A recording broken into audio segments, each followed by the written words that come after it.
विचार तो है नहीं। एक भेड़ कुएं में गिरा, सब गिर जाएंगे। विचार नहीं है ना। हमारे भारत की प्रॉब्लम यह है कि हम लोग विचार नहीं करते, क्या सही है क्या गलत है उस पर विचार नहीं होता। एक ने किया सबने कर दिया। क्या खाएं क्या ना खाएं, क्या पिए क्या ना पिए, भारत में इसका कोई विचार नहीं है। उसने खाया हम भी खा लो, उसने पिया हम भी पी लो। विचार करो।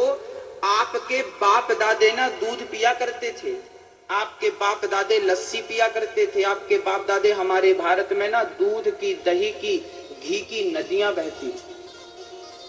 हम दूध घी खाने वाले लोग हैं और आप कहां खड़े हो गए? पेप्सी कोका कोला में। पेप्सी कोका कोला, यहां पे कोई डॉक्टर बैठा हो या किसी डॉक्टर से आप पूछ लेना, पेप्सी कोका कोला का एक भी फायदा कोई डॉक्टर बता दे तो मैं जीवन भर आपकी सेवा करूंगा। एक फायदा कोई बता दे कि इसको पीने से ये फायदा। एक फायदा नहीं, 1,00,000 नुकसान है।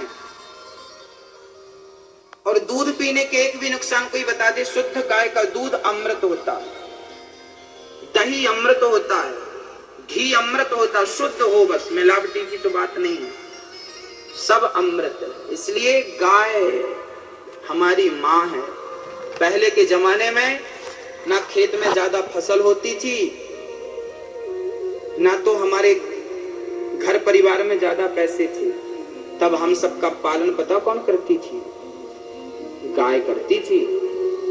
हमारे भारत ने वो स्थिति देखी है कि पीपल का जो दाना होता है ना, उस दाने की रोटियां बनाई हैं और वो रोटियां खाई हैं। इतने गरीबी से गुजरा है भारत। आज के 50 साल पहले ना तुम्हारे घर खाने को नहीं था। एक टाइम खा लेते थे तो दूसरी टाइम क्या खाओगे इसके लिए विचार करना पड़ता था। इस स्थिति से हमारा भारत गुजरा है, आज यहां पहुंचा है। और उस स्थिति में यदि किसी ने तुम्हारा साथ दिया था तो केवल गाय ने साथ दिया था। मुसीबत में जो तुम्हें साथ देती है ना, आज तुम उसी को भूल के कुत्तों को पालना शुरू कर दिए। उसका एहसान भूल गए जिसने तुम्हारे बाप दादों को जिंदा रखा था। पूछना अपने बाप दादों से कि वो क्या खाते थे आज के 50 साल पहले, कैसी रोटियां खाते थे, क्या खाते थे। गाय का दूध ज्यादा पीते थे, घी ज्यादा खाते थे। उन्हें घी से जिंदा रहना था, दूध से ज्यादा जिंदा रहना था, क्योंकि रोटियां नहीं हुआ करती थी, क्योंकि चावल नहीं हुआ करता था, क्योंकि पानी नहीं हुआ करता था। खेत में खेत तो बहुत थे पर वीरान पड़ा रहता था, कुछ हुआ नहीं करता था ज्यादा। पानी ऊपर से गिरता था, उसी पे हमारा देश निर्भर था। अमेरिका से जब हमारे भारत के प्रधानमंत्री लाल बहादुर शास्त्री थे ना, तब अमेरिका से गेहूं लिया करते थे तो वो अमेरिका वो गेहूं दिया करता था जो जानवर खाते थे, लाल कलर का गेहूं। तब उन्होंने एक नारा दिया था कि 7 दिन में कम से कम एक दिन उपवास करो। आपको सुन के आश्चर्य होगा कि लाल बहादुर शास्त्री की बेटी भूख से मर गई थी, प्रधानमंत्री की बेटी भूख से मरी थी, पंडित लाल बहादुर शास्त्री। उस समय हमारा भारत भूखमरी से गुजर रहा था। तब लाल बहादुर शास्त्री ने कहा था कि एक दिन भूखे रहो, अर्थात एक दिन व्रत करो, जो कर सकते हैं, ताकि एक दिन का खाना भारत में बचे। आज